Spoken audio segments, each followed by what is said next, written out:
நம்முடைய சபையையும் அவர் எடுத்து அவர் பயன்படுத்துவார். நாம் அநேகருக்கு ஆசீர்வாதமாக, அநேகருக்கு நாம் ஆசீர்வாதமாக நாமளும் நம்முடைய குடும்பமும் வருகிற நாட்களிலே நாம் இருக்கப்படுகிறோம். வரவில்லையா? கொண்டு சாமி, கொண்டு சாமி. 2ஆம் அதிகாரம் 6-7 வசனம். கர்த்தர் கொல்லுகிறவரும் உயிர்ப்பிக்கிறவருமாய் இருக்கிறார். அவரே பாதாளத்தில் இறங்குகிறவரும் அழிவில் இருந்து ஏறுகிறவருமாய் இருக்கிறார். கர்த்தர் தரித்திரம் அடைய செய்கிறவரும் ஐஸ்வர்யம் அடைய பண்ணுகிறவருமாய் இருக்கிறார். அவர் தாழ்த்துகிறவரும் உயர்த்துகிறவருமாய் இருக்கிறார். அவர் சிறியவனை புழுதியிலிருந்து எடுத்து எளியவனை குப்பையிலிருந்து உயர்த்துகிறார். அவர்களை பிரபுக்களோடு உட்காரவும் மகிமையுள்ள சிங்கானத்தை சுதந்திரிக்கவும் பண்ணுகிறார். பூமியின் அஸ்திபாரங்கள் கர்த்தருடையவர்கள், அவரே அவர்கள் மேல் பூச்சக்கரத்தை வைத்தார். இது யாரு சொல்றா அப்படின்னா, யாரு சொல்றா? அண்ணா தன்னுடைய ஜெபத்துல, அங்கு அண்ணா தன்னுடைய ஜெபத்திலே சொல்லுகிறார் ஒரு காரியம். கர்த்தர் தரித்திரம் அடைய செய்கிறவரும் ஐஸ்வர்யம் அடைய பண்ணுகிறவருமாய் இருக்கிறார். அவர் தாழ்த்துகிறவரும் உயர்த்துகிறவருமாய் இருக்கிறார். ஆண்டவர் நினைச்ச ஒரு மனுஷனை பெரிய சீமானம் விட்டுவார். ஆண்டவர் நினைச்ச அதே மனுஷனை கீழே கொண்டு வருவார். இதுல ஐஸ்வர்யம், தரித்திரம் என்ற 2 வார்த்தை இருக்கு. இது நம்ம வாழ்க்கையில ரொம்ப நமக்கு முக்கியம். ஐஸ்வர்யம்னா என்ன? ஐஸ்வர்யம்னா செல்வ சீமான்கள், பணக்காரர்கள், இவங்க பெரிய பணக்காரங்கப்பா அப்படின்னு சொல்றோம்ல, ஐஸ்வர்யம். தரித்திரம் தரித்திரம்னா வறுமை, ஏழ்மை இப்படி சொல்லலாம். அதுக்கு சரியான மீனிங் ஏழை. ஏழை தரித்திரம்னா ஏழை. ஒரு மனுஷனை ஏழையா ஆக்குவாரு, ஒரு மனுஷனை என்ன செஞ்சிருவாரு? ஐஸ்வர்யமா ஆண்டவராக மாற்றம். நமக்கு நம்முடைய வாழ்க்கையில ஐஸ்வர்யம் முக்கியம். இந்த ஏழை நம்முடைய வாழ்க்கையில ரொம்ப முக்கியம். பைபிள்ல இந்த ஐஸ்வர்யத்தை குறித்து, அந்த தரித்திரத்தை குறித்து என்ன சொல்லி இருக்கு? நாம இந்த காரியத்துல ஆண்டவர்கிட்ட நாம எப்படி போகணும் அப்படின்னு சில காரியங்களை பார்க்கணும். தரித்திரம் பாவமா? ஒரு மனுஷன் ஏழையா பிறந்தா அது பாவமா? பாவம் கிடையாது. ஒரு மனுஷன் ஏழையா பிறந்தால் அது பாவம் கிடையாது. ஏழை என்பது அது தேவனுக்கு ஒரு பிரியமான காரியம்தான். எந்த மனுஷனும் தன்னுடைய வாழ்க்கையில் எப்படி இருக்கணும்? உண்மையா இருக்கணும். அவன் ஏழையோ பணக்காரனோ ஆண்டவருக்கு முன்னாடி எப்படி இருக்கணும்? உண்மையா இருக்கணும். இப்போ லூக்கா எழுதிய சுவிசேஷத்துல ஆண்டவர் சொல்றாரு, 6ஆம் அதிகாரம் 20ஆம் வசனத்தை நீங்க வாசிக்கலாம்.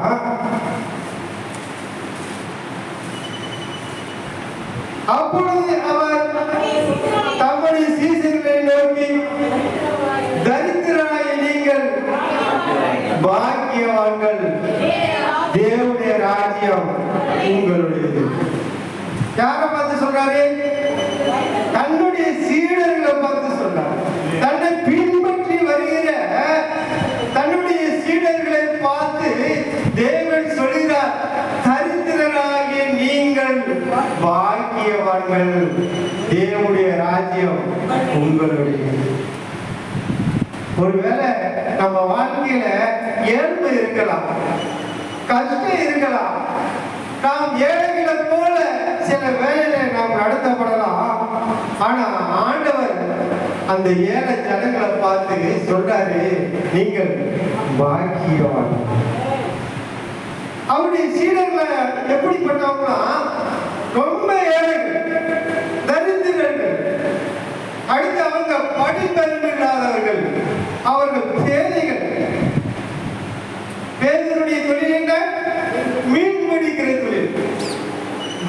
போகணும், போட்டை கொண்டு போகணும், மீனை பிடிக்கணும், வரணும்.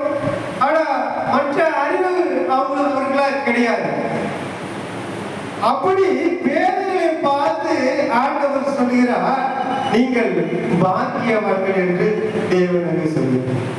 அதே பேதுருவிடத்தில் என்ன இருந்தது? கடைசி நாட்களில் தேவன் எடுத்துக்கொள்ளப்பட்ட பின்பாடு தேவனுக்காகிய அவர் ஓடி தேவனுடைய ராஜ்யத்தை சுவிசேஷத்தை சொல்லும் போது அதே பேதுருடைய வாழ்க்கையிலே தேவ வல்லமை இருக்கிறது. அல்லேலூயா. பேதுரும் யோவானும் ஆலயத்துக்கு போகும்போது ஒரு ஊனமான ஒரு மனுஷனை பார்த்து அந்த ஊனமான மனுஷன் என்ன கேட்கா? ஏதாவது பிச்சை கிடைக்குமாயா, எங்களுக்கு பிச்சை போடுன்னு கேட்கும் போது பேதுரு சொல்றாரு, பொண்ணு வெளியாட்டு இல்ல, எங்கள் இருக்கிற உனக்கு தாரன்னு சொல்லி இயேசுவின் நாமத்தில் எழுந்து நடை என்று அங்க சொன்னார். தேவன் அங்கே ஒரு அற்புதத்தை செய்தார். அப்போஸ்தலர்களுடைய வாழ்க்கையெல்லாம் நீங்க பார்த்தீங்கன்னா அவங்க வாழ்க்கையில கொடிய தரித்திரம் இருந்தது. ஆனால் அவர்கள் தேவனுக்கென்று அங்கு எழுப்பி பிரகாசித்தார். நீங்க அப்படி சில காரியங்களாக நீதிமொழிகள் 14:31 வாசிங்க. சொல்லி நான் 2 காரியத்தை சொல்லி முடிக்கலாம். நீதிமொழிகள் 14:31. தரித்திரனை ஒடுக்கிறவன் அவனை உண்டாக்கினவரை நிந்திக்கிறான், தரித்திரனுக்கு தயவு செய்கிறவனோ அவரை கனம் பண்ணுகிறான். தரித்திரனை ஒடுக்கிறவன் அவனை உண்டாக்கினவரை நிந்திக்கிறான். ஏழைய ஒடுக்க நினைக்கிறவன, வறுமையில இருக்கிற ஜனத்தை ஒடுக்க நினைக்கிறவங்க அவரை உண்டாக்கினவரே அங்கே நிந்திக்கிறார்கள். தரித்திரனுக்கு தயவு செய்கிறவனோ அவரை கனம் பண்ணுகிறான். ஏழைக்கு இறங்குறவன் கர்த்தருக்கு கடன் கொடுக்க. அப்போ நம்ம வாழ்க்கையில சில நேரங்கள் நம்முடைய வாழ்க்கையில ஒரு தரித்திரத்தை போல, ஒரு ஏழையை போல அப்படி நாம சில வேலையில நாம உணரப்பட்டாலும் தேவனுடைய வார்த்தை சொல்லுது, நீங்கள் பாக்கியவான், நீங்கள் பாக்கியவான். நீங்க ரோமருக்கு எழுதின சுவிசேஷம் முடிவாங்க. அப்போஸ்தலருடைய வாழ்க்கையில அதெல்லாம் சொல்லி நான் உங்களுக்கு விஷயம் முடிக்கிறேன். ரோமர் 15:26 வாசிங்க.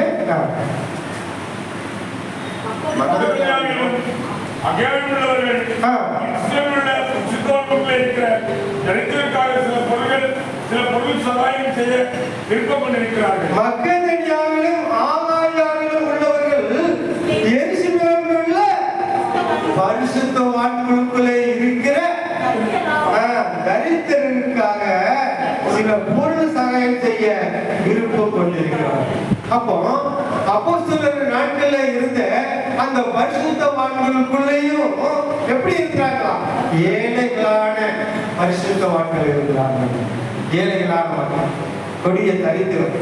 அதுல 27 சொல்றது, இப்படி செய்வது நல்லது என்று எண்ணினார்கள், இப்படி செய்கிறதுக்கு அவர்கள் கடனாளிகளாகி இருக்கிறார்கள். எப்படி என்றால் புறஜாதியாக அவருடைய ஞான நன்மைகள் பங்கு பெற்று இருக்கிற சரீர நன்மைகளால் அவர்களுக்கு உதவி செய்ய இவர்கள் கடனாளிகளாக இருக்கிறார்கள். ஊழியக்காரங்களை பார்த்து சொல்லப்பட்டிருக்கிறது. ஊழியக்காரங்க பொதுவா எப்படி இருப்பாங்க? ரொம்ப கோடீஸ்வரர் இருப்பாங்களா? ஆனா இப்பொழுது ஊழியக்காரங்க பெரிய கோடீஸ்வரர். ஆனா ஊழியக்காரங்க எல்லாத்தையும் தேவ சமூகத்தில் அர்ப்பணிச்சிருவாங்க. ஆனா இப்ப என்ன நடக்குதுன்னா, ஒரு 500 ஆத்மா வந்துச்சுன்னா காணிக்கப்பட்டி நிறைஞ்சு அப்படிதானே? அப்போ நிறைய பணம் வந்துடும். அவங்க ஒரு செல்வ சீமானா ஊழியக்காரனா மாறிடுறாங்க, கார் வாங்கிடுறாங்க, எல்லாம் செஞ்சிடுறாங்க. நம்மளும் 2005 இந்த சர்ச்சுக்கு வந்தேன், இந்த பில்டிங்ல வந்தேன். 2024 ஆயிட்டு இன்னும் உயர்ச்சிக்குள்ள தானே இருக்கேன். 2005 கிராமத்தை விட்டு இதே உயர்ச்சிக்கு தான் வந்தேன். இன்னும் நான் எங்க இருக்கேன்?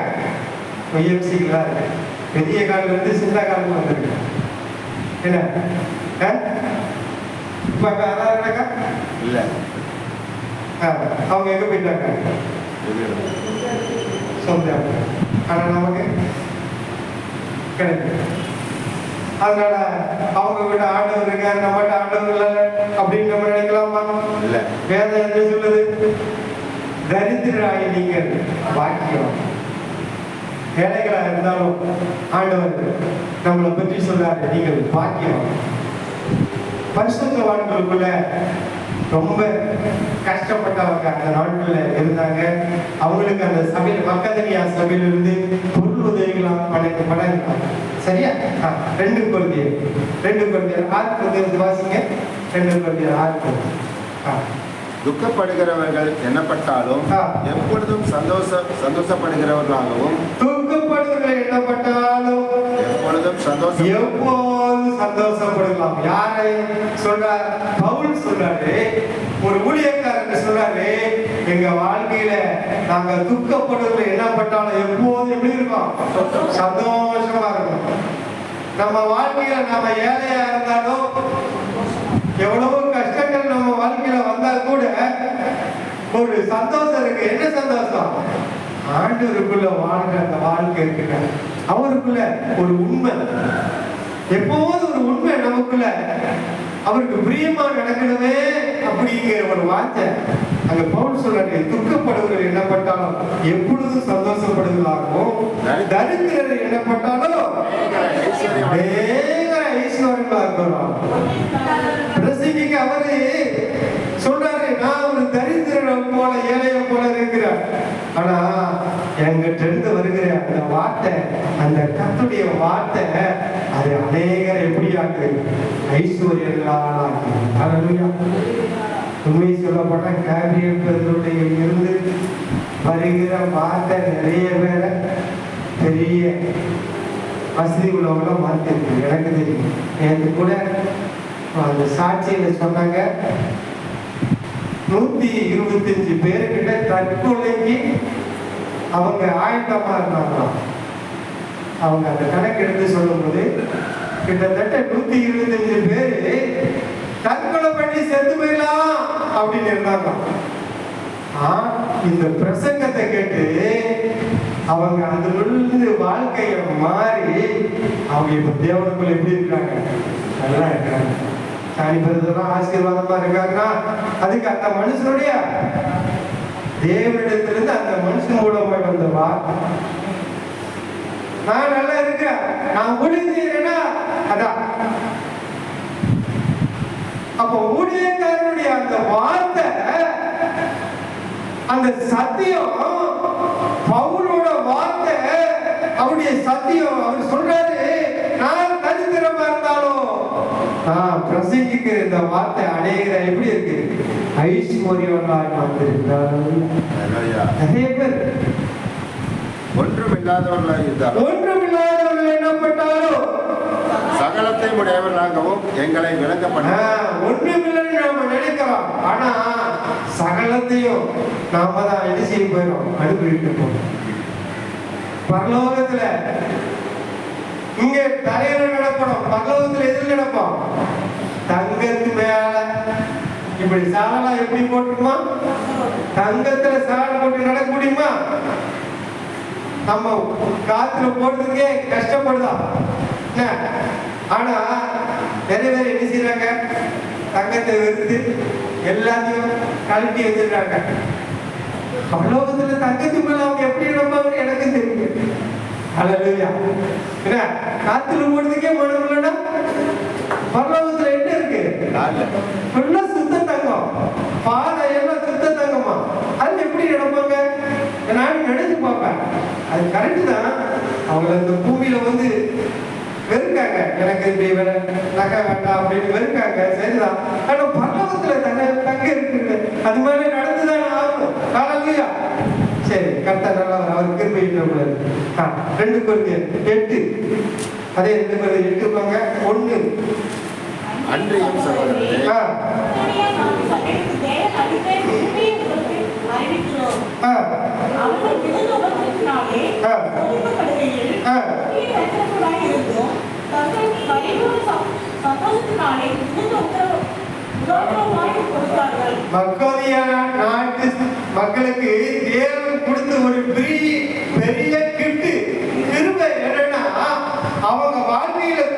தரித்திரம் வந்தா கூட அந்த தரித்திரத்திலையும் அவங்க தேவனுக்கு நன்றி செஞ்சாங்க, உதாரணத்துவமாக செஞ்சாங்க.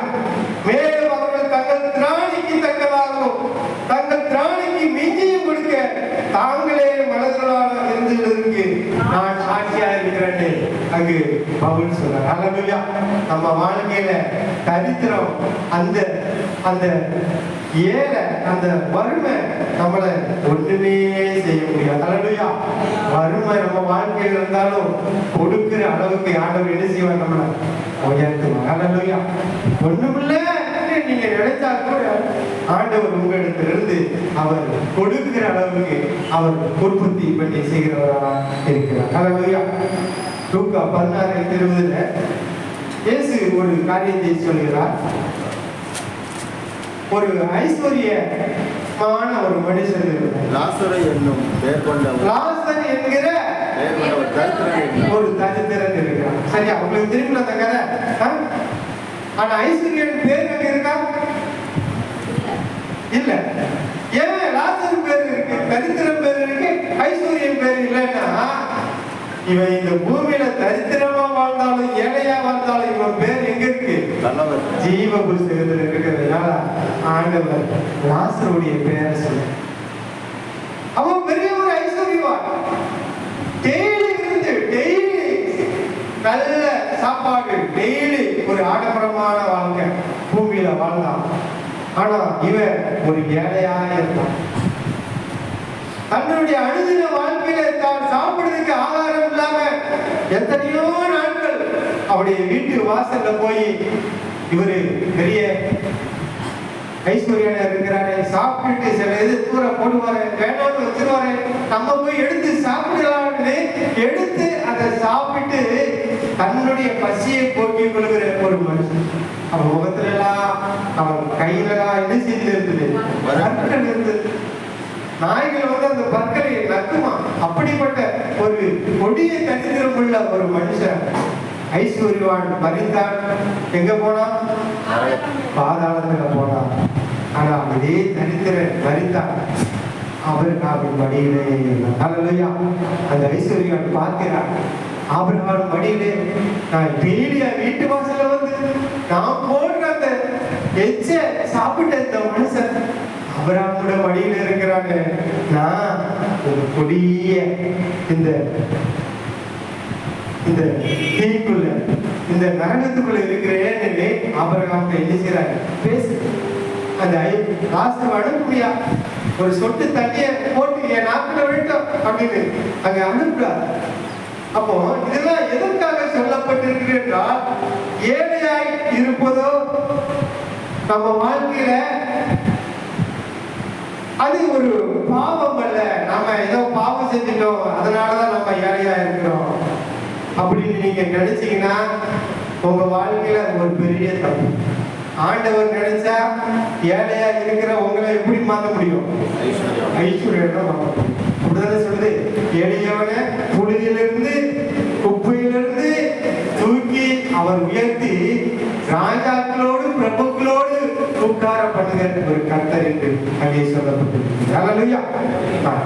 2 Corinthians 8:9 இயேசு சொல்லப்பட்டிருக்கிறது, நம்முடைய கர்த்தராகிய இயேசு கிறிஸ்துவின் கிருபையை அறிந்திருக்கிறீர்களே, அவர் ஐஸ்வர்யம் உள்ளவராக இருந்தும் நீங்கள் அவருடைய தரித்திரத்தினால ஐஸ்வர்யம் ஒப்படைக்கி உங்கள் நிமித்தம் தரித்திரராக சகலத்தையும் உண்டாக்கிறது, ஒவ்வொன்றையும் உருவாக்கிற கர்த்தர், ஒவ்வொன்றுக்கும் பேர் வைத்தவர், பிதாவின் வலது வருஷத்திலே செல்ல பிள்ளையாக இருந்த அந்த கர்த்தர் இந்த பூமியிலே அவர் என்ன செஞ்சார்? ஏழ்மை போலப்படுத்தார். ஒரு ஏழையாய், ஒரு தரித்திரனாய் இந்த பூமியில என்ன செஞ்சாரு? எதுக்கு அவர் பிறந்தாரு? இந்த ஏழை, இந்த தரித்திர போலப்படுத்தி இந்த பூமியில பிறந்து ஏழையாய் இருக்கிற, தரித்திரனாய் இருக்கிற நாமள அவர் ஐஸ்வர்யம் ஆக்கும்படி, அந்த உயர்ந்த பரலோகத்துக்கு நாமளை கொண்டு செல்லும்படி தேவன் இந்த பூமியிலே ஒரு ஏழையாய் வந்தார். அல்லேலூயா. அவர்கிட்ட என்ன இருந்தது? கர்த்தருடைய வல்லமை இருந்தது. ஹல்லேலூயா. அவருடைய கிருபை மரங்கள், அவருடைய ஆவியின் கிளைகள், தேவனுடைய எல்லா சகல நன்மையும் அவர்கிட்ட இருந்தது. ஒன்னே ஒண்ணு இல்ல, அவர்கிட்ட ரொம்ப ஏழை. ஹல்லேலூயா. அடிக்கடி அவர் சொல்றாரு, புசிக்கு ஏதாவது கிடைக்குமா? சீடர்கள் பார்த்து சொல்லுவாங்க, புசிக்கு ஏதாவது கிடைக்குமா? மனுஷகுமாரனுக்கோ தலை சாய்க்க இடமில்லை என்று வேதத்திலே சொல்லப்பட்டிருக்கிறது. ஆனா அவரிடத்திலே தேவனுடைய அந்த வரங்கள் எல்லா காரியங்களும் இருக்குது. நம்மிடத்திலே நாம ஒரு ஏழையா பிறந்தால் கூட ஆண்டவர் நம்மிடத்துல என்ன கொடுத்திருக்கிறார்? உங்களிடத்துல ஜீவ வார்த்தையை கொடுத்திருக்கிறார். உயிர்ப்பிக்கிற தேவனுடைய வார்த்தைகளை அவர் உங்களுக்கு கொடுத்திருக்கிறார். அந்த வார்த்தை அநேகரை அதை உயிர்ப்பிக்கும். நீங்க ஜெபம் பண்ணா பேய் என்ன செய்யும்? ஓடும். நீங்க ஜெபம் பண்ணா பேய் நடுக்கும். ஒரு ஐஸ்வர்யம் வந்து ஜெபம் பண்ண நடுக்குமா? பவுல் பிரசங்கம் பண்ண பார்த்து பேய் என்ன செஞ்சு? ஓடிச்சு. இன்னொருத்தர் வந்து இயேசுவின் நாமத்திலே சொன்ன உடனே அந்த பேய் என்ன செஞ்சு? அவன் ட்ரெஸ் கெட்டலாம் கிழிச்சு விட்டுட்டு என்ன செஞ்ச? துண்டக்கான துணியக்கான ஓடி போயிட்டா. ஹல்லேலூயா. அப்போ நம்மிடத்துல தேவனுடைய வல்லமை இருக்கிறது. அவருடைய வார்த்தை உங்களுக்குள்ள இருக்கிறது. அவருடைய வரங்கள் உங்களுக்குள்ள இருக்கிறது. அந்த வரங்கள் நமக்கு எல்லாத்தையும் கொண்டு வரும். யாக்கோபு 2:5 வாசிங்க. நாம எதுல ஐஸ்வர்யங்களோட இருக்கிறோம்? யாக்கோபு 2:5 சொல்லுது, என் பிரியமான சகோதரரே, கேளுங்கள். தேவனி உலகத்தின் தரித்திரரை விசுவாசத்திலே ஐஸ்வர்யங்களாகவும் நம்மிடத்திலே அன்பு பெறுகிறவர்களுக்கு தாம் வாக்குத்தத்தம் பண்ணின ராஜ்யத்தை சுதந்திர உலகத்துல தரித்திரா இருக்கிற ஏழையா இருக்கிறவங்கள ஆண்டவர் விசுவாசத்துல எப்படி வச்சிருக்கிறாரு? ஐஸ்வர்யமா வச்சிருக்கிறாரு. உங்களால பொருள் சேர்க்க முடியலையா? இல்ல, விசுவாசத்துல நீங்க எப்படி இருக்கீங்க? ஐஸ்வர்யோடா. அந்த விசுவாசம் தான் ஐஸ்வர்யத்தை என்ன செய்ய நமக்கு கொண்டு வரும். அப்போ நம்ம தரித்திரமா இருந்தாலும் நம்ம இடத்துல ஒரு ஐஸ்வர்யம் இருக்கு. என்ன ஐஸ்வர்யம்? விசுவாசம். ஹல்லேலூயா. தேவன் மேல் இருக்கிற ஒரு நம்பிக்கை. அந்த நம்பிக்கை நம்மளை வாழ வைக்கும். சரி, ஒரு 3 காரியங்களை சுருக்கமா சொல்லி வைக்கிறேன். இந்த ஐஸ்வர்யம், இந்த தரித்திரம், ஆண்டவர் இந்த நாளிலும் உங்க இடத்துல வந்து நான் உனக்கு என்னமா தரணும்னு கேட்டா நீங்க என்ன சொல்றீங்க? விசுவாசம். விசுவாசத்தை கேட்டாங்க. ஒவ்வொருத்தருக்கும் ஒவ்வொன்று இருக்குல்ல. பாப்பா வாட்டு வந்து ஆண்டவர் தரிசனம் போய் உனக்கு என்னமா வேணும்னு கேட்டா நீங்க என்ன சொல்லுங்க? ஏதாவது கடவுள் வந்து கேட்பார்ல. இப்ப அத மாதிரி கேட்ட சிலர் உங்ககிட்ட சொல்லட்டா, அவங்க என்ன கேட்டாங்கன்னு நீங்க பாருங்க. அதையும் உங்க வாழ்க்கையை நீங்க ஒத்து பாருங்க. 1 ராஜாக்கள் 3ஆம் அதிகாரம் எழுதுறீங்களா? 1 ராஜாக்கள் 3ஆம் அதிகாரம் 3ஆம் வசனத்தை வாசிக்கலாம். சாலமோன் கர்த்தரிடத்தில்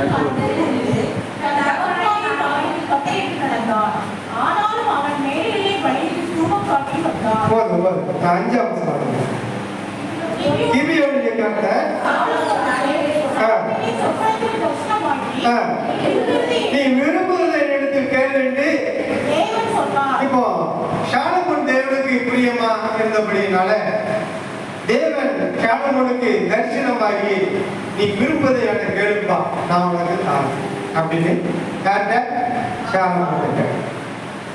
இதே மாதிரி நீங்க உங்ககிட்ட வந்து கேட்டா நீங்க என்ன விரும்புறது? எது? எனக்கு ஒரு கார் வேணும். அந்த அப்பா சரி. இப்படி நம்ம பல காரியங்கள் கேட்போம். என்ன சுதாரிப்பது பறக்கிற கேமரா வச்சிருக்கீங்களா? அவங்கெல்லாம் வச்சிருக்காங்க. ஆமா, அவங்களுக்கு ஆண்டவர் இன்னொரு பெரிய கடை மாதிரி கொடுத்து அதுல நிறைய கம்ப்யூட்டர்லாம் வச்சு அந்த சிஸ்டர்லாம் வச்சு எல்லாம் எடுக்கிறாப்புல. என்ன அப்படி ஆண்டவர் அவங்கள இந்த வாழ்க்கை கருத்த நல்ல. இப்படி நாம நமக்குள்ள ஒண்ணு கேட்டுக்கிட்டே இருப்போம். இப்போ சாலமோன் அங்க என்ன சொல்றாருன்னா 6ஆம் வசனம், அதற்கு சாலமோன் என் தகப்பனாகிய தாவீதே, உமது அடியான் உம்மைப்பற்றி உண்மையும் நீதியும் மனநேர்மையும் உள்ள உம்மாக நடந்தபடியே, தேவரீர் அவருக்கு பெரிய கிருபை செய்து, அந்த பெரிய கிருபையை அவருக்கு காத்து, நானும் இருக்கிறபடி அவருடைய சிங்காசனத்தில் வீற்றிருக்கிற ஒரு குமாரனை அவருக்கு தந்தீர். இப்பொழுது என் தேவனாகிய கர்த்தாவே, தேவரீர் உமது அடியானை என் தகப்பனாகிய தாவீது ஸ்தானத்திலே ராஜாவாக்கியிருக்கிறேன். நானோ வென்றால் கோபம் வரும் அறியாத சிந்தையா இருக்கிறேன். தாவீது சாலமோன் தன்னுடைய அந்த ராஜ மேன்மை அடையும் போது சின்ன பையனா இருக்கிறார், சிறுவனா இருக்கிறார். சிறுவனா இருக்கிறது அந்த சாலமோன் இடத்துல தேவன் கேட்கும்போது சாலமோன் சொல்றாரு, அடுத்த வசனம், நீ தெரிந்து கொண்டதும் ஏராளத்தினால் எண்ணிக்கைக்கு அடங்காததும் இலக்கத்திற்கு உட்படாதமான திரளான ஜனங்களாகிய உமது ஜனத்தின் நடுவிலே அடியேன் இருக்கிறேன். ஆகையால் உமது ஜனங்களை நியாயம் விசாரிக்கவும் வகையிருக்கவும்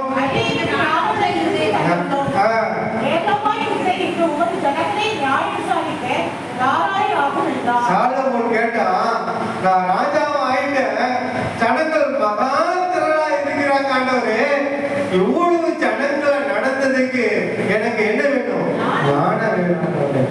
எனக்கு இந்த ஞானத்தை தாங்க ஆண்டவரேன்னு சாலமோன் தேவனுக்கு.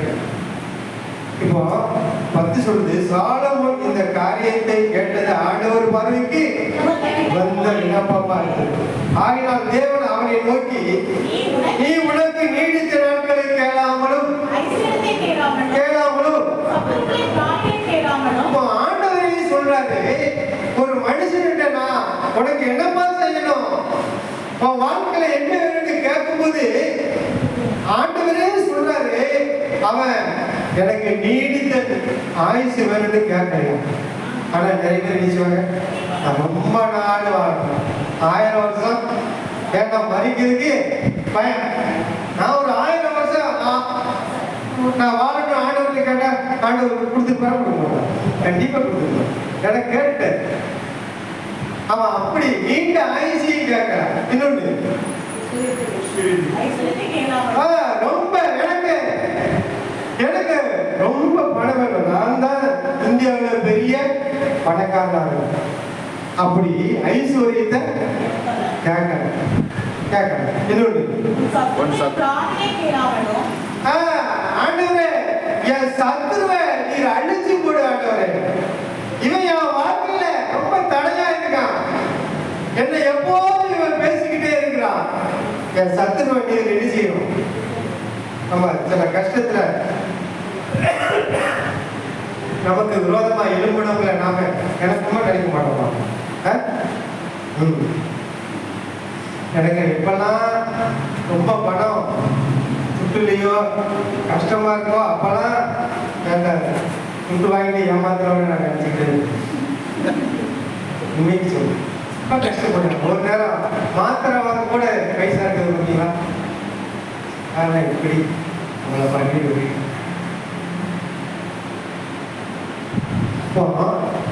ஒவ்வொரு நேரமும் அந்த கஷ்டத்துல அதுக்கு யாரு மைய காரணமோ அதை நம்ம நினைக்கிறது. ஆனா அந்த சாலமோன் அப்படி கேட்காம ஞானத்தை கேட்டதால ஆண்டவர் 13 சொல்றது 12 சொல்றது, ஒரு வார்த்தையின்படி செய்து ஞானமும் உணர்வும் உள்ள இதயத்தை உனக்கு தந்தே, இதிலே உனக்கு சரியான உனக்கு முன் இருந்ததும் இல்லை, உனக்கு சரியான உனக்கு பின் இருப்பதும் இல்லை, இதுவுமின்றி நீ கேளாத ஐஸ்வர்யத்தையும் மகிமையும் உனக்கு தந்தே, உன் நாட்கள் இருக்கிற ராஜாக்கள் ஒருவனும் உனக்கு சரியானவனாக இருப்பதில்லை. ஹல்லேலூயா. சாலமோன் கேட்காத ஐஸ்வர்யத்தை அனுபவித்தது கூட வேதத்தில் எழுதப்பட்டிருக்குது, சாலமோன் நாட்களிலே வெள்ளி ஒரு பொருட்டாக என்ன பண்ணுறது. அப்போ ஆண்டவர்கிட்ட அவன் எப்படி கேட்டான்? ஒரு ஞானமா கேட்டாரா கேட்கலாம். நாம இந்த பூமியில இருக்கிறோம், நம்ம வாழ்க்கையில வாழ்றோம். கிறிஸ்துமஸ் வந்து நிறைய தேவைகள் வருது, நீர் வருது, நிறைய காரியங்கள் நம்ம வாழ்க்கையில நம்ம பிள்ளைகளுக்கு கல்யாணம் முடிக்கணும், தொழில் காரியம் எல்லாம் இருக்கு. ஆனா ஆண்டவர்கிட்ட கேட்கும்போது எப்படி கேட்கணும்? ஞானமா. சும்மா ஆண்டவரை இந்த ஐசத்து தானா அதை வந்து அதை அடைஞ்சிட்டு போய் அடைக்கிறது விஷயம். இன்னொரு மனுஷன் அவன் எப்படி கேட்டான்னு பாருங்க. அவன் இதை கூட ரொம்ப புறம்பாக்கும். நீதிமொழிகள் பாருங்க, இன்னொரு மனுஷன். நீதிமொழிகள் யார் எழுதினாரு? சாலமோன் எழுதினார். நீதிமொழிகள் 30ஆம் அதிகாரத்துக்கு வரும். 30 வந்துட்டீங்களா?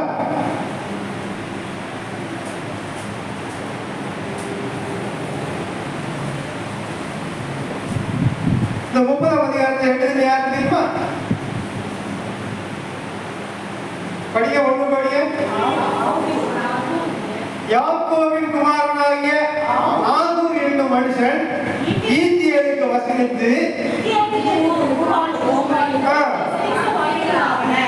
இது யாரு? ஆகூர். நீதிமொழியில 2 அதிகாரம் வேற சாலமோன் எழுதுற இன்னொருத்தங்க எழுதியிருக்காங்க. 30, 31. இந்த அதிகாரத்தை எழுதினவரு, இந்த நீதி கவிதையை எழுதினவரு பேர் என்ன பேரு? ஆகூர். அவங்க அப்பா பேரு யாக்கோபுன்னு சொல்லப்படுகிறது. இவரு என்ன சொல்றாரு அப்படி கீழே வாசிங்கன்னா, மனுஷன் எல்லாரும் மூடன், மனுஷனுக்கு ஏற்ற புத்தி எனக்கு இல்லை. என்ன சொல்றாரு? எல்லா மனுஷனும் நான் மூடன் ஆண்டவரே. மனுஷனுக்கு ஏற்ற புத்தி என்கிட்ட கொஞ்சம் கூட கிடையாது. நான் ஞானத்தை கற்கவும் இல்லை, என் வாழ்க்கையில நான் ஞானத்தை கற்றதே கிடையாது. பரிசுத்தரின் அறிவை அறிந்து கொண்டது கிடையாது. வானத்துக்கு ஏறி இறங்கினவர் யார்? அடக்கினவர் யார்? கட்டினவர் யார்? ஸ்தாபித்தவர் யார்? அவருடைய நாமம் என்ன? அதை அறிவாயோ? ஞானத்தை கற்றதை இல்லைன்னு சொல்லிட்டு அவர் சொல்ல இந்த 3ஆம் வசனம் இருக்கு பாத்தீங்களா? பெரிய அவருக்கு அறியப்படாத ஒரு காரியத்தை அங்க சொல்றாரா. வானத்துக்கு ஏறி இறங்கினவர் யார் தெரியுமா? வானத்துக்கு ஏறி இறங்கினவர் யாரு?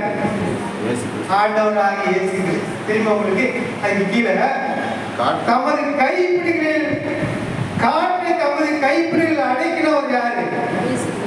ஆண்டவர் காற்றை பிடிச்சு வச்சுக்கிட்டு இருக்காரு. நமக்கு எத்தனை காற்று இருக்கு? நம்ம சூழ்ந்து 4 திசையில 4 காற்று இருக்கு. தெற்காற்று, வடக்க வாடக்காற்று, மேற்க மேல்காற்று, கிழக்க கீழ்காற்று. 4 தூதர்கள் காற்றை பிடிச்சு வச்சுக்கிட்டு இருக்காங்க. வெளிப்படுத்தின விசேஷத்துல சொல்லப்பட்டிருக்குது, ஒரு நாள் அந்த காத்தை அடிக்கிற காத்தை 4 தூரம் கப்புன்னு பிடிச்சு வச்சுக்கிறோம். பிடிச்சு காத்து இல்லைன்னா பூமி என்ன ஆகும்? பூமியில என்ன நடக்குது தெரியுமா? நல்லா கவனமா கேட்கணும். காத்து இல்லைன்னா ஒரு பேஸ்புக்கு, இன்ஸ்டாகிராம், எந்த கழுதையும் ஒன்றும் உருப்படாது. ஒண்ணு சேட்டை, ஒண்ணுக்கு ஒண்ணு தகவல், எல்லாம் முடங்கிடும். எல்லாம் முடங்கிட்டு என்ன செய்ய முடியும்? நம்ம வச்சிருக்கிறதை கூட திரும்பி நம்மளால பார்க்க முடியாது. தெரியுமா உங்களுக்கு? ஒரு நாள் வரப்போகுது, அந்த கிறிஸ்து இந்த பூமிக்கு வெளிப்பட போகிறார். அப்போ ஒரு நாள் வரும். அந்த நாள்ல ஆண்டவர் அந்த தூதனுக்கு சொல்றாரு, 4 காற்றை பிடிச்சு வச்சுக்கிறோம். எல்லா நெட்வொர்க் எல்லாம் டோட்டலா இந்தியா மட்டுமல்ல உலகம் முழுவதும் நெட்வொர்க் அவுட் ஆகினா ஏரோப்ளேன் எல்லாம் பறக்க முடியுமா? ஒன்று செய்தார். உங்களுக்கு தெரியும், அவங்க எல்லாத்துக்கும் தெரியும். கொஞ்ச நேரம் உங்களுக்கு நெட் இல்லைன்னா மண்டை கிரு கிரு கிருன்னு வந்துடும். என்ன ஜோஸ்வா நைட்டு 7 மணிலேருந்து 9 மணி வரைக்கும் என்ன செய்வான்? ஏதோ ஒரு கேம் அவனா பேசிக்கிட்டு விளையாண்டுக்கிட்டே இருப்பான். சொன்னாலும் நெட்வொர்க் விளையாட முடியுமா? எந்த தொழிலும் நடக்காது, எதுவும் நடக்காது. இங்க சொல்றாரு அவரு, காற்றை தமது கைப்பிடிகளில் அடைக்கிறவர் யார்? தண்ணீர்களை வஸ்திரத்திலே கட்டினவர் யார்? மேகவின்ற அந்த வஸ்திரத்திலே தேவன் தண்ணீர்களை கட்டி வைத்திருக்கிறார். ஒரு துணியில் தண்ணீரை கட்டுவது போல அந்த வஸ்திரத்திலே அங்கே கட்டி வைத்திருக்கிறார். அடுத்து பூமியின் யாரு? உள்ள இயேசு கிறிஸ்து தான். அடுத்து அவருடைய நாமம் என்ன? அவருடைய நாமம் என்ன? அவருடைய குமாரனுடைய நாமம் என்ன? ஹல்லேலூயா. அவருடைய நாமம் யெகோவா. 1000 நாமங்கள் அவருக்கு. அவருடைய குமாரனுடைய நாமம் ஒரே நாமம், இயேசு கிறிஸ்து. ஹல்லேலூயா. அந்த பேரை சொன்னா அகில உலகமும் அது ஆடி போகும் என்று சொல்லப்பட்டிருக்கு. அவர் சொல்றான் கீழே, தேவனுடைய வசனம் எல்லாம் புடமிடப்பட்டவைகள். நம்மை அண்டிக்கொள்கிறவர்களுக்கு அவருக்கு ஏற்றமானவர். தேவனுடைய வசனம் எல்லாம் எப்படிப்பட்டவைகளா? புடமிடப்பட்டவர்கள், சோதிக்கப்பட்ட ஒரு வசனம். எப்படி தங்கம் சோதிக்கப்பட்டு இருக்கிறதோ, அதை அழிக்க முடியாதோ, அதுபோல தங்கத்தை உருக்கினால் என்னவா மாறும்? தங்கத்தை உருக்கினா என்னவா மாறும்? பித்தளையா மாறுமா? தங்கமா தான் மாறும்.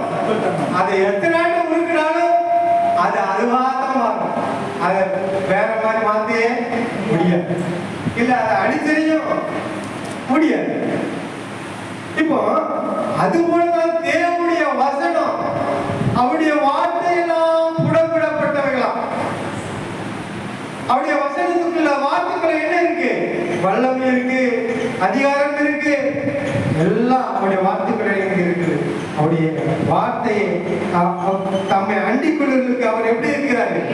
கேடகமா இருக்கிறார். ஒரு கேடகம். யாரெல்லாம் அந்த கேடகத்தில் அவர் அண்டிக்கொள்கிறார்களோ அவர்களுக்கு அவர் கேடகமா இருக்கு. அவர்களுக்கு எப்படி இருக்காரு? நிழலா இருக்கிறார். அவருடைய வாசனத்தை கேட்டு இந்த பூமியில ஐஸ்வர்யானோ, அவன் தரித்திரனோ, ஏழையோ, யார் யாரெல்லாம் அவர்கிட்ட வாராங்களோ அவங்களுக்கு அவர் என்ன செய்யறாரு? கேடகமா. உங்களுக்கு எப்படி இருக்கிறார்? கேடகமா இருக்கிறார். அவருடைய வசனங்களோடு ஒன்றையும் கூட்டாதே. அவருடைய வசனங்களோடு ஒன்றையும் கூட்டாதே. கூட்டினால் அவர் உன்னை கடிந்து கொள்வார், நீ பொய்யனா. முக்கியமான வசனம். அவருடைய வசனத்தை கூட எதையும் என்ன செய்யக்கூடாது? கூட்டக்கூடாது. கூட்டினா அவரை என்ன செய்வாரா? கடிந்து கொள்ளும்போது அந்த மனுஷன் எப்படி ஆயிடுவான்? பொய்யனாயிடும்.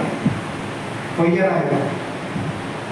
நிறைய எனக்கு தெரிஞ்சு நிறைய ஊழியக்காரங்க, தேவப்பிள்ளைகள் எனக்கு தெரிஞ்சு நிறைய பேர் வசனத்தை கூட்டி குறைச்சி அப்படிதான் பேசுறாங்க.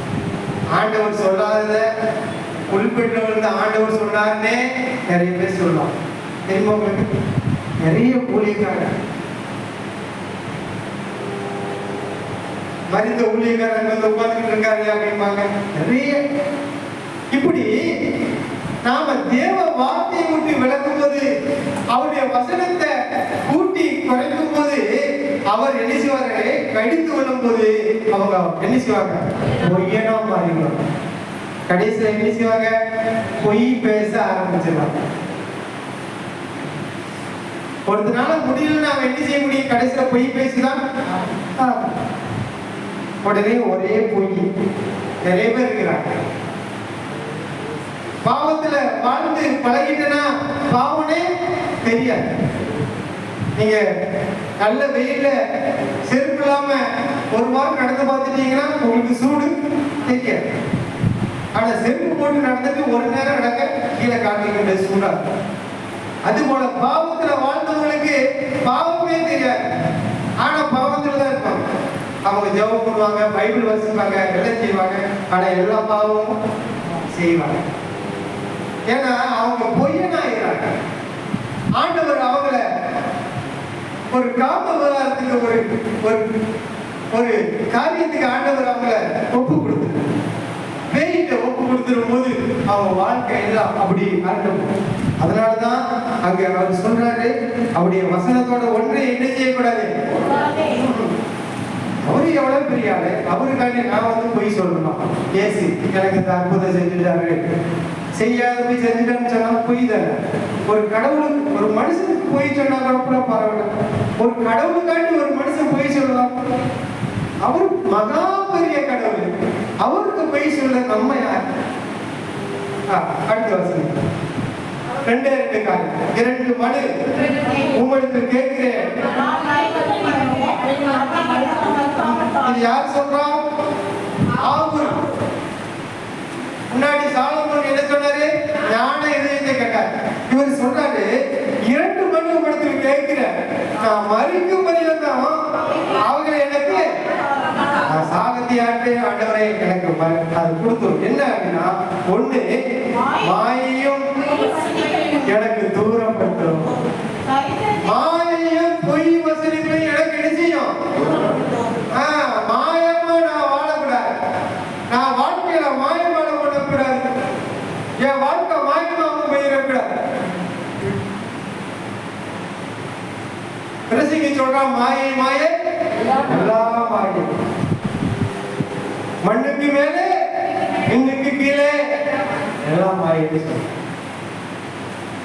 இங்க இந்த பக்தர் சொல்றான், அந்த மாயை பொய் வசதிப்பது, என் வாழ்க்கையில நான் பொய் பேசுகிற காரியத்தையோ என்ன செய்யும்? என்னை விட்டு தூரப்படுத்தும். ரெண்டாவது சொல்றாரு, தரித்திரத்தையும் ஐஸ்வர்யத்தையும் எனக்கு தரித்திரமும் வேண்டாம், ஐஸ்வர்யம். ஏன் எனக்கு தரித்திரம் வேண்டாம்? நான் ஏழையாகவும் இருக்கக்கூடாது, பெரிய ஐஸ்வர்யமாகவும் இருக்கணும்.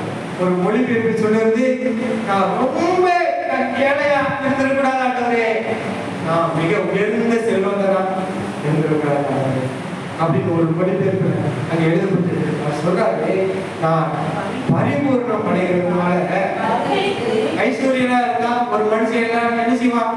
எல்லாத்துலயும் பரிபூர்ணம், எல்லாம் அவன் கேட்கறதெல்லாம் கொண்டு வருவாங்க, அவன் நினைக்கிறதெல்லாம் நடக்கும், எதனாலும் செய்வாங்க. அப்படி செய்யும் போது அங்க சொல்லப்படுது, பரிபூர்ணம் அடைகிறதுனாலே மறுவிழுத்து கர்த்தர் யார் என்று சொல்லாத படிக்கும், தரித்திரப்படுகிறதுனாலே திருடி தேவனுடைய நாமத்தை வீதிகளில் வழங்காத படிக்கும் படியை எனக்கு அளந்து என்னை போசிட்டார். எப்படி ஞானமா கேட்க பார்த்தீங்களா? சாலமோன் ஞானத்தை கேட்டார், அது ஒரு ஞானம். இந்த மனுஷன் கேட்கிறாரு, ஆண்டவரே நான் பெரிய ஐஸ்வர்யம் நான் இருக்கக்கூடாது. அப்படி இருந்தா சில ஊழியக்காரங்கெல்லாம் சில நேரம் நீங்க ஜெபிக்க வரும்போது எனக்கு என்ன செய்யணும்? டைம் நான் ரொம்ப பிஸி ஆகிட்டேன், முன்ன மாதிரிலாம் கிடையாதுப்பா. நீ கூப்பிட்டதுங்களா நான் வர முடியுமா? நான் வந்தேன், கிடைச்சவங்களாம் வீட்டுக்கு வருவேன், ஜெபம் பண்ண சொல்ல வந்தேன், பாஸ்டிங் கிடையாது. நான் இப்ப எங்க இன்னொரு இடத்துல இருக்கேன். அப்போ அங்க என்ன செய்யுது? ஆண்டவரே யாருக்கு கேட்கிற அளவுக்கு அங்கே மாறி போட்டு வாழ்க்கை. சபையில ஒரு 2000 ஆத்மாக்கள் இருந்தா, ஏன் 2000 ஆத்மாக்கள் எனக்கு கொடுக்கல? ஏன் ஐஸ்வர்யத்தை கொடுக்கல? ஒரு மனுஷனுக்குன்னா ஐஸ்வர்யம் வாங்கினா பிறகு என்ன செய்வான்? பின்னிட்டு பூசியின் காதிலே ஒட்டகம் நுழையும். ஆனால் ஐஸ்வர்யவான் தேவனுடைய ராஜ்யத்தை பிரவேசிப்பது. ஏன் ஆண்டவர் நமக்கு சில காரியங்களை விருப்பப்பட்டு கொடுக்கலன்னா, ஆண்டவருக்கு நீங்க தேவை. ஆண்டவருக்கு நீங்க தேவை. அவர் அடிக்க வேண்டிய இடத்துல உங்களை அடிப்பார், நிப்பாட்ட வேண்டிய இடத்துல உங்களை அடிச்சுவார், நிப்பாட்ட. அதே நேரத்தில் கொடுக்க வேண்டிய இடத்துல கொடுக்கும். ஆண்டவருக்கு நீங்களும் தேவை, நானும் தேவை. ரெண்டாவது சொல்றதுக்கு தரித்திரப்படுகிறதுனால என்ன செய்வாங்க? ரொம்ப தரித்திரம்.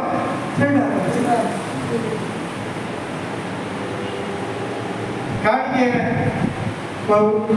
ஒரு வாரம் 2000 வரும், ஒரு வாரம் 1500 வரும், ஒரு வாரம் 8000, 10,000, 12,000. காணிக்க எவ்வளவு உங்களுக்கு தெரியும்? நான் ஒரு 500 ரூபாய் 1000 எடுத்து உங்களுக்கு தெரியும். காணிக்க 2000 தெரியும். ரொம்ப தரித்திரம் வரும்போது நான் எடுத்துக்கணும். காணிக்கை சொல்றேன், உங்க வாழ்க்கையில உங்க ஊதியத்துல ரொம்ப கொடிய தரித்திரம் வரும்போது நாம என்ன செய்வோம்? பொய் சொல்ல ஆரம்பிச்சிடும். நிறைய பேரு நல்ல ஆடம்பரமா வாழ்ந்து ஒண்ணும் இல்லாம போகும்போது என்ன செய்வாங்க?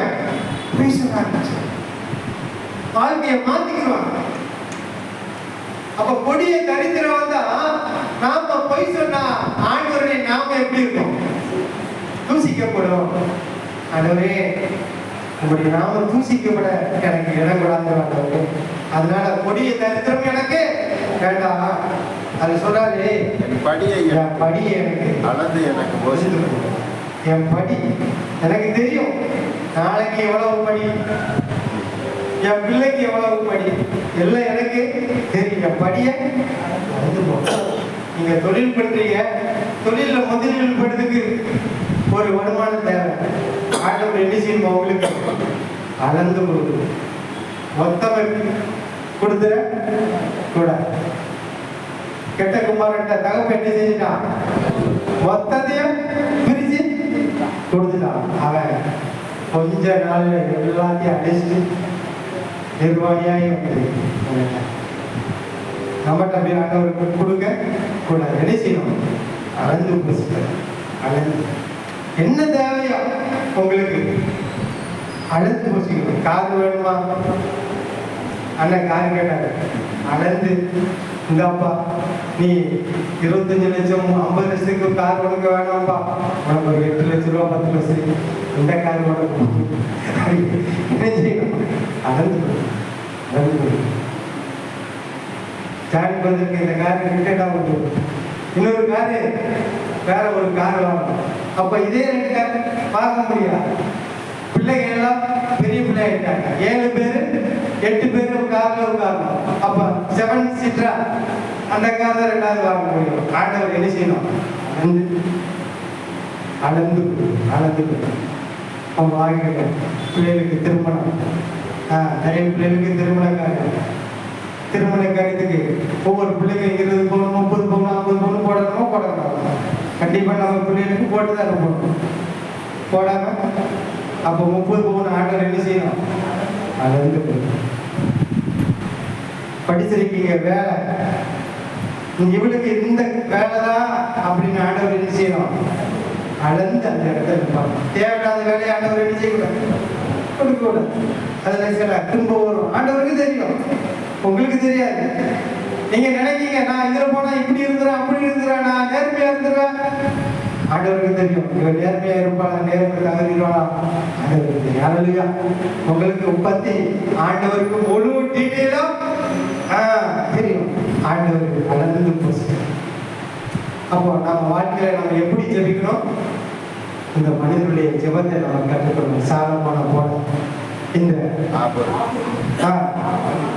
ஆகூர் போல ஆண்டவருக்கு நம்ம வாழ்க்கையில ஜெபம் பண்ணி ஆண்டவர் நமக்கு மாத்திரமல்ல நம்ம சபையும் அளந்து போச்சு. அல்லையா? கடைசியா லூக்கா 10 மார்த்தாளே நீ அநேக காரியங்களை குறித்து கவலைப்படுகிறார். மரியாளோ 42 வாசிங்க. 41 42 ஒன்றே, மரியாள் தன்னை விட்டு இடப்படாத நல்ல பங்கை தெரிந்து கொண்டாள். அவளுக்கு பிரதித்திரமாக, மார்த்தாளே நீ அநேக காரியங்களுக்கு கவலைப்படுகிறீர்கள். நீங்கள் அநேக காரியத்தை குறித்து இந்த வேலையிலும் கவலைப்படுகிறீர்களா? உங்க வாழ்க்கையில உங்க பிள்ளைகள் காரியம், தொழில் காரியம், எல்லா காரியத்தையும் நீங்க நினைச்சு நீங்க கவலைப்படுகிறீர்களா? மாட்டார் அப்படிதான் கவலை. அவ ஒன்றும் கவலைப்பட்டது தப்பு இல்லை. ஆண்டவர் வந்திருக்கிறாரு, ஆண்டவருக்கு ஏதாவது நம்ம ஆயத்தம் பண்ணணுமே, அவர் வாழ்க்கைக்கு ஏதாவது நல்ல ஆதாரம் கொடுக்கணுமே அப்படின்னு அவள் தன்னுடைய தங்கையும் வரமாட்டாளா, மரியாதையோட சேர்ந்து வேலை செய்ய மாட்டாங்கன்னு அங்கே கேட்காங்க. ஆனா ஆண்டவர் சொல்றாங்க, மார்த்தாளே நீ அநேக காரியங்களை குறித்து கவலைப்படுகிறான். தேவையானது ஒன்று, மரியாள் தன்னை விட்டு எடுபடாத நல்ல பங்கை. நீங்களாம் இந்த பிரித்தானியா சபை வீட்டுக்கு வந்து உங்களை விட்டு எடுபடாத ஒரு நல்ல பங்கை உங்க வாழ்க்கையில நீங்க தெரிஞ்சிருக்கீங்க. உங்க சொந்தக்காரங்க, உங்க உறவுக்காரங்க எத்தனையோ பேரு வெளியில இருக்கிறாங்க. அவங்க அந்த உலகத்தின் காரியத்தை குறித்து கவலைப்பட்டு இருக்கிறாங்க.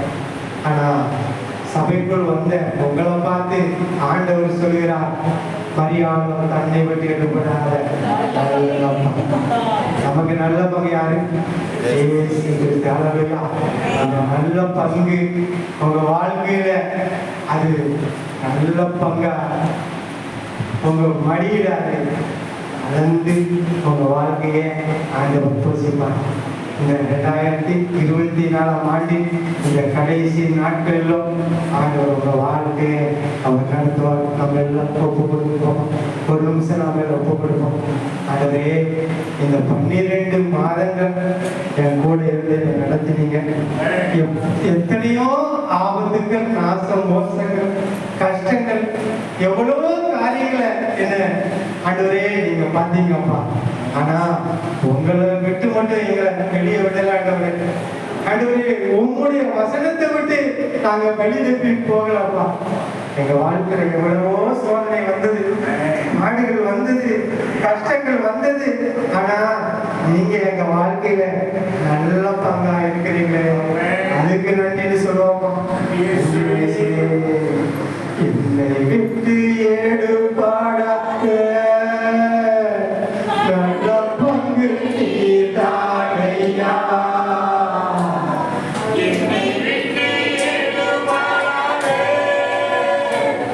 நல்ல பங்கு நீதானையா. ஐயா, நல்ல பங்கு நீதானையா.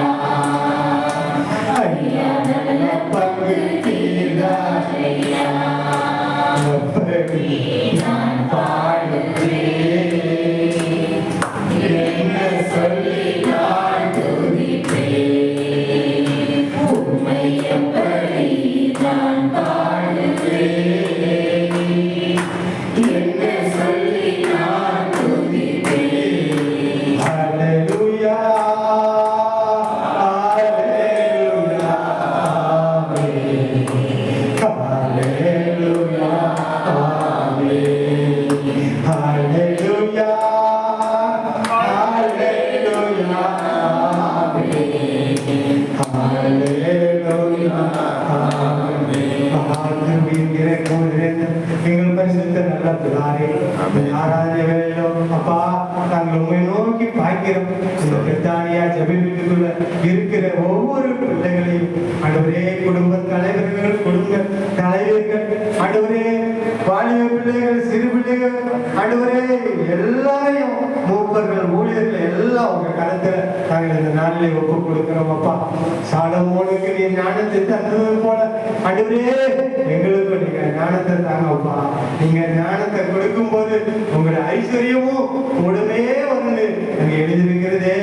ஆண்டவரே, நல்ல இந்த புருஷன் சொன்னது போல ஆண்டவரே, அன்றன்றுள்ள ஆகாரத்தை எங்களுக்கு நீங்க தாங்கன்னு நீங்க ஜெபம் பண்ண எங்களை கட்டுப்படுத்தீங்களாப்பா. ஆமென். ஆண்டவரே, வந்திருக்கிற பிள்ளைகளுடைய ஒவ்வொரு காரியத்தையும் உங்க கண்முன் வைக்கிறோம். எது உங்களுக்கு பிரியமோ அதை நீங்க செய்யுங்கப்பா. பிரியமில்லாத நீங்க தூக்கி போடுங்க. மிகுந்த தரித்திரமும் வேண்டாம், பெரிய ஐஸ்வர்யம் வேண்டாம்.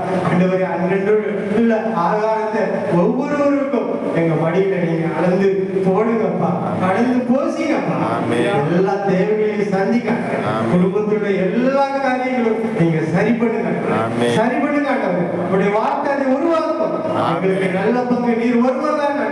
நீர் ஒருவரே இருந்து எங்கள் முழு குடும்பத்தை, முழு சபையை நீங்க நடத்தும்படி நாங்கள் ஒப்புக் கொடுக்கிறோம். இயேசு கிறிஸ்து நாமத்தில் ஜெபிக்கிறோம் பிதாவே. ஆமென். என் ஆத்துமாவை கர்த்தரை ஸ்தோத்திரி, என் முழுவதுமே கர்த்தரை பரிசுத்த நாமத்தை ஸ்தோத்திரி. என் ஆத்துமாவை கர்த்தரை ஸ்தோத்திரி. கர்த்தர் செய்த சகல ஒருபோதும் ஹல்லேலூயா, ஹல்லேலூயா, ஹல்லேலூயா.